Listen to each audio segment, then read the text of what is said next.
जय हिंद साथियों। एक गोल्डन रूल हमेशा याद रखिए कि जब भी हम कंपटीशन एग्जाम्स की तैयारी करते हैं तो हम किस डेप्थ में पढ़ें, यानी कंटेंट सिलेबस हमारे सामने हो तो हम किस लेवल के प्रश्न की तैयारी करें।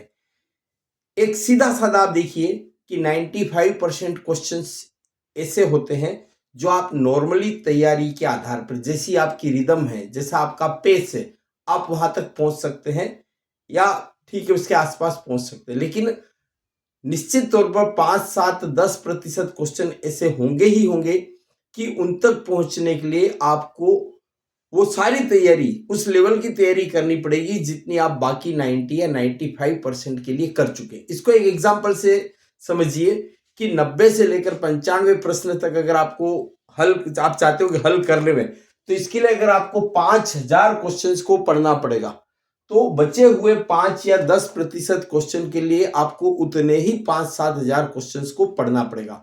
तो मेरे हिसाब से तो यही है कि जब परीक्षा पास हो या आप बहुत ज्यादा, मतलब आपका उद्देश्य ये हो कि सिलेक्ट हो जावे, रैंकिंग के चक्कर में अगर आप नहीं पढ़े तो जो ऑफ बीट प्रश्न है जिनके आने के चांस बहुत कम होते हैं और जिनके लिए आपको बहुत ज्यादा मेहनत करनी पड़ती है, उनको आपको छोड़ देना चाहिए।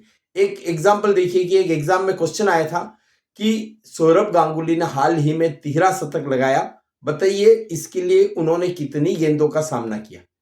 अब आप देख सकते हैं कि बहुत गहराई में है। अगर ये पूछा जाए कि हाल ही में 13 शतक किसने लगाया, ठीक है, किस देश के विरुद्ध लगाया, वहां तक भी ठीक है, किस स्टेडियम पर लगाया, वहां तक भी ठीक है।